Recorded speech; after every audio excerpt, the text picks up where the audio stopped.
What's up? It's your boy Reemus, and welcome to the ChampSet Podcast, the podcast for champions. Today, we're going to be talking about how to have hunger like Manny Pacquiao, that Pacquiao type of hunger that leads to a killer instinct, a willingness to do everything that you can to get the success you want inside of the boxing ring. I think we still see that to this day, like when we watch Adrien Broner versus Manny Pacquiao.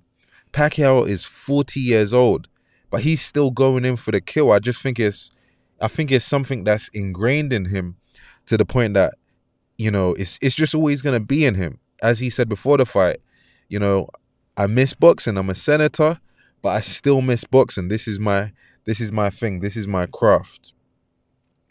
And when you look at where he's come from, it makes total sense. You see, when Manny Pacquiao was coming up, he was the type of he was in a position where he was broke. He was the definition of poverty. A lot of people from, we all know it, certain places that, like, there is poverty which we call relative poverty for people, and that's where they don't really have much compared to everyone else. But then there's another level. There's people like Pacquiao who, no matter what standard you're measuring it by, they don't have enough. They don't have a lot. It's one of them ones where they find it hard to even get enough to eat, to even get enough to feed themselves, to even have enough to support and live in normal living conditions. So Pacquiao grew up, and when Pacquiao was growing up, he was selling donuts. He was selling newspapers. He was shining shoes, I believe, in order to just raise the funds for him and his family. It was never a case of, I want to get money to spend it on different trends and fashion and all of that. He was literally hungry, and it's what led to his later hunger in the boxing ring. For Pacquiao's first fight, he got $2, I believe, or the equivalent of $2, and he had to go back and he had to spend it or give it to his mum so that she could spend it on rice to get for the family. So this is another type of poverty that we're speaking about. This is another level.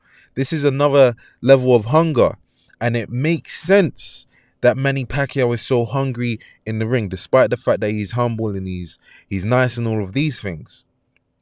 So we have to look at that and say, how can we embody that for us?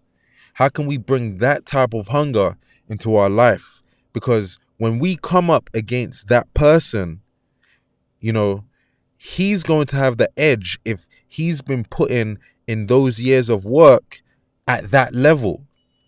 It's an important thing to think about because, I'm someone who thinks that people, especially these days, just don't take the art of fighting that serious. They don't take it as serious as they know they could. And I think part of that is because of the fact that they're kind of not even aware that there's another level that they can go to. They're not even aware that there's more that they can dig into within themselves to get more out of themselves.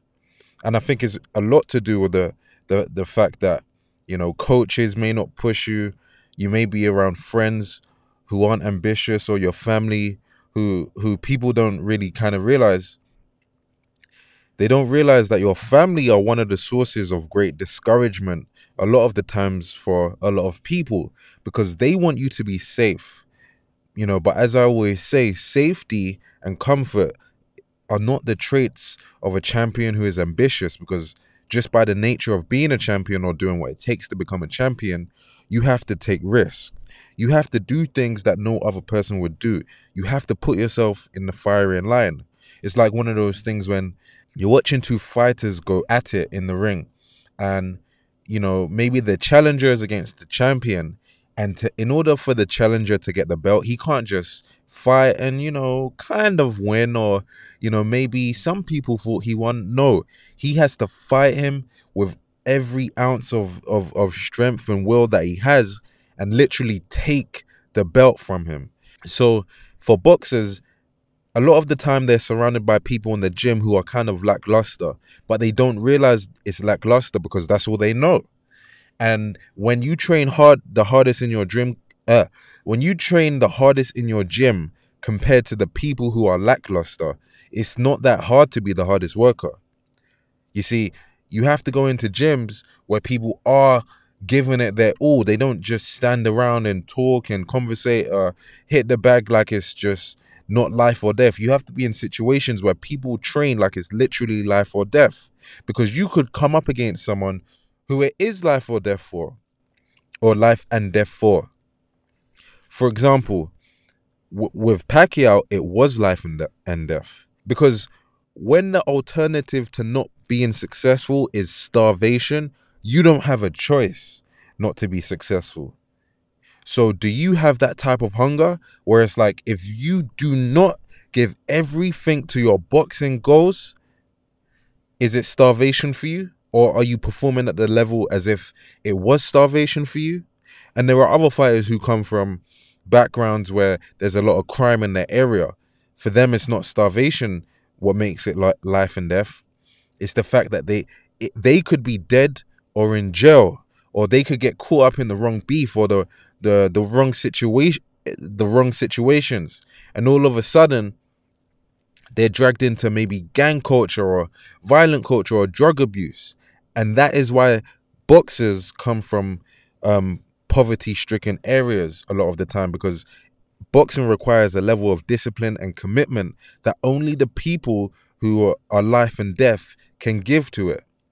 But it doesn't matter. You don't necessarily have to come from that background all of the time to give that type of dedication to boxing. You just need to be aware of it. You just need to know that those are the stakes. You need to know that this is the game in which that is the level of commitment some people or your counterparts or your potential opponents, that is the level that they're given to it. So I want to ask you something.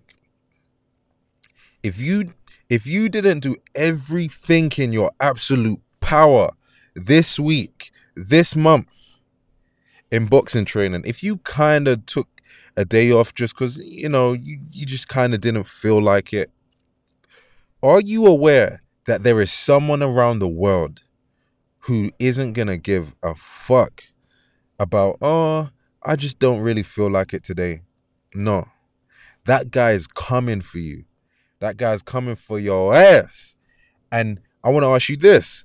If you do come up against that guy, do you deserve to get the win if he's put in more hours, if he's put in more years of hungry, hard work?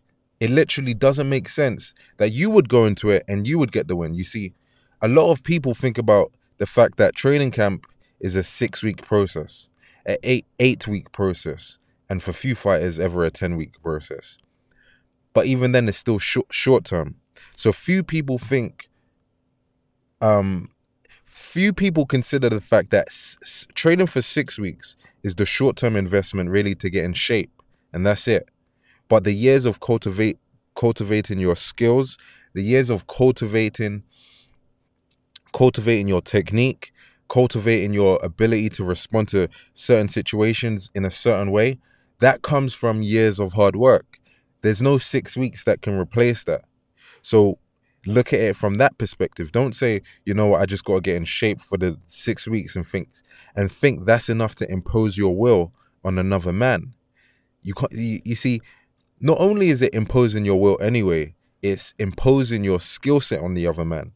And it takes months and years literally to build up this skill set to be able to take out fighters. You have to treat boxing as if it is your academia. You have to treat boxing as if that is your version of university or school and the workplace. The same way that people go into it for a 9 to 5 and they work 8 hours, that's their work. But your work isn't their work. If you want to be a champion, your work is the boxing ring. A surgeon cuts up bodies. You beat them up. That's your living. Your living is different to them, but they're both still livings, like examples of a man's work. So you have to take it that serious and always know in the back of your head, If you don't do it, there's someone else that will. And as long as you know that, that's fine. You see, as long as you're aware, it's no problem. And as long as you're aware, if you really mean it, when you say that you want to be the best fighter, if you say you want to be the best fighter in your division or the best fighter in your town or one of the best fighters in the world, there's no way that you're not going to feel guilty after you're aware. It's like after you're aware, you can't go backwards. You can't go back. So as I said, this is your work. Do you take it as serious as some of these other people who in their lives are just average people? You know, the average person spends 8 days at work. So how are you going to let these average people, not to say that that makes them like any less or anything like that, but I mean the average person in terms of having no ambition, how are you going to let someone with no ambition outwork you? That don't make no sense. You said you want to be a great fighter. You said you want to be the best. You said you want to be number one. But you can't say those things and then let people who are not ambitious outwork you. And then on top of that, expect to get riches that those people dream about. The amount of success you're able to get, the amount of obstacles you're able to overcome is directly proportionate to the work that you put in. How much work are you putting in, champ? Is this your number one? Is this your baby? You know, you got to look at it like when you see another man, like let's say, for example, you're a welterweight. You got to look at the fight on the weekend, you know, where Manny Pacquiao is holding the WBA championship belt over his shoulder. And you got to say to yourself, why does that man have my belt? It's weird to me. Like I feel like that's supposed to make you uncomfortable. You're supposed to say, what is my baby doing on his shoulder? That's mine. And that it don't matter, even if it's coming in a few years' time. You know, even if you're years behind, even if you got years before you're that guy, you should still be looking at it as just a matter of time. You should say it's a matter of time before that belt is mine. It's a matter of time before that belt is mine. It's a matter of time before that belt is mine. It's a matter of time before that belt is mine. You got to say that 100 times over, champ. You can't let this man be holding your baby. That ain't right. But when you're a boxer who is ambitious, who wants to be a great champion, that is your baby. And that's what I'm talking about. You got to go and get yours. Everyone else is going to put in work. You can't get left behind and then on top of that expect to get better results than that. There's no way you're going to get better results than the person who is putting in more work than you. That don't make no sense, champ. That don't make no sense. So the goal is to be the most hungry. Let's just start there. And even this kind of concept and example could even apply to Adrien Broner, you know, of course, who lost to Manny Pacquiao. Because Manny Pacquiao, he put in all of those hours. Who knows, maybe that was the difference in the fight, not the 6 and 8 weeks before this. Maybe the difference that happened in this fight or the difference that defined the fight, maybe this happened years ago. Maybe Broner partied too much because he did say he had focus problems and he did get distracted. He was supposed to take on the torch from Mayweather. You know, those years ago, he was supposed to be the next Mayweather. He was supposed to be the guy that takes over the sport from Mayweather, and everything was in place for him to do that. He had backing from Mayweather. He could talk shit like Mayweather. So he could gather a crowd around him and make money like Mayweather. But he just didn't have that extra just to finish it. Who knows? I don't know him, and I haven't really read his story explicitly, like too detailed to say the reason why. But if we're going on what he said, which is he's been distracted, then maybe he loses his fights not in the 6 weeks before, it's in the 6 years before. Because a lot of the time when he gets into a serious fight, or a lot of people are like this, they get into the fight, And in the training camp, they spend those 6 to 8 weeks and they really do train hard because this is a big fight for them. But then maybe it was too late. You can't just all of a sudden is serious and become serious. You've just got to be a serious person through and through. Like you're just serious in general. Like when it comes to Floyd Mayweather, who Adrien Broner was supposed to take the torch from. He said, it doesn't matter who I fight, I'm always going to take it serious. He said, it doesn't matter who I fight, I train as hard. They're all the same to me. They're all opponents. The only fight where I saw him like say it was a little bit different was the Pacquiao fight, which is actually understandable. But every other fighter he was with, except Tension Nazakawa, except him, he was clearly fat there. But apart from that, I know he took every fighter just as serious as the last. You see, it's not about the opponent that should affect how serious you take this. It's about yourself. That defines how serious you take it. Like, it's not the case that this fight is good, so he deserves you to train harder for him. No. No, it isn't that. It's that you're a champion. And you can't even if you tried, you couldn't not train hard. How could a fighter beat you if that was the case? How could a fighter ever beat you if that was the case, that it didn't matter who it was, you took that shit serious more than everyone else? How could a fighter beat you? It just wouldn't make sense. How could the universe not give you that win? You deserve it more than everyone else. It doesn't make sense. How could anyone else beat you when you've put in more hours than them because you took it more serious than they could ever even dream of or be aware of? That's the level we got to get to in everything. We got to be serious characters when it comes to life, period. It doesn't matter. It doesn't matter, champ. It does not matter. We don't care about who the opponent is. We just know, are we alive today? That's all we need to know, that we're going to give it our all. Is it Tuesday? Okay, we're going to give it our all. Is it Wednesday? Okay, we're going to give it our all. Is it Thursday? Okay, we're going to give it our all. Is it Friday? Okay, we're still going to give it our all. Is it Saturday? Okay, we're going to give it our all. Is it Sunday? It requires our all. Is it Monday? We're going to do it again. Start the week again. And we're going to give it our all. And that doesn't mean, you don't rest or anything like that, or have light days. I'm not saying that. But I'm saying mentally, the focus, the seriousness. Like, this is crucial. This is life. This is the way I see it anyway. I can't wake up one day and say I didn't give it my all just in life. Just in life. No, it doesn't even matter what you're doing. Like, how could you feel okay? It doesn't make sense to me, man. How could you feel okay knowing that you didn't live up to your potential? Like, if I was Broner, I would be so hurt, man. I would be so hurt. Like, I was in the perfect position to be the best in the world, and I lost it all, or I lost the potential that I could have had for parties. Are you crazy? Parties? Going all Soldier Boy on them. That don't make sense, man.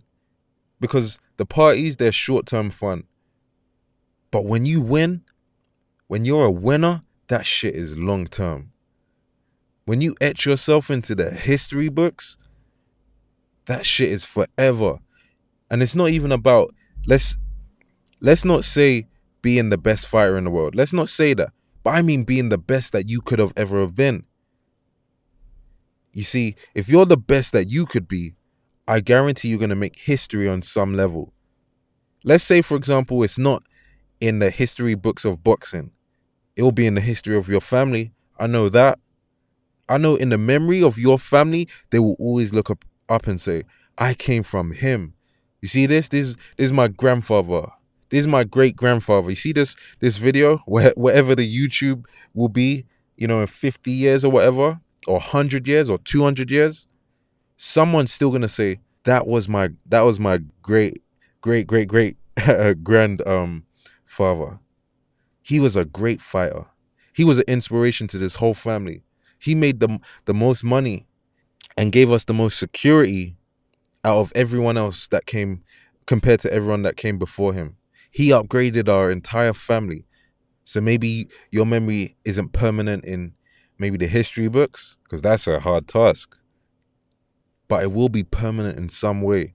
You see, that shit is long term. You know, the short term fun, the unproductive activities that distract us so much, man, that just gets forgotten the next week. And even if you do remember that, if it was worth it to you, then do that. You know, if that is worth it to you, then do that. And I'm not even, taking the piss when I say that. I'm not even teasing when I say that. I'm being real. You know, if that stays in, if that's your measure of long-term success, you should do that. That's what you should do. But if being a champion in your life, if that is what means to you, what is important to you, damn, then that's what we gotta do, champ. We gotta give it our all for that shit. We're in the most brutal sport in the world. We gotta give it our all. Hunger is necessary. We can't get distracted. Fuck distractions. Fuck getting distracted. We shouldn't be scared of distractions. We don't have fear for distractions. Distractions should have fear for us, because our passion, our dedication, our commitment is so much. The distractions come around, they're like, nope, we can't fuck with this guy. Don't, universe, send us away. We don't want to fuck with this guy. We can't fuck with this guy. He's too much for us. You know, he treats us like shit. This guy, he treats us like nothing. He doesn't even pay attention to us. Universe, don't send me over there. I feel so undervalued when I'm next to this guy. Nah, don't do it. I don't want to go over there, universe. That's what the distractions should be saying. They should be saying, I'm going to leave that man alone, because he don't play games. We don't fear distractions. Distractions fear us. That's what it means to be hungry. Nothing else matters. Winning matters. Anyway, that's all I'm going to talk about today. I hope I spark something in you. We need to be winners. We need to be champions. We need to keep going, and we need to be hungry. So anyway, stay focused and let's get ChampSet.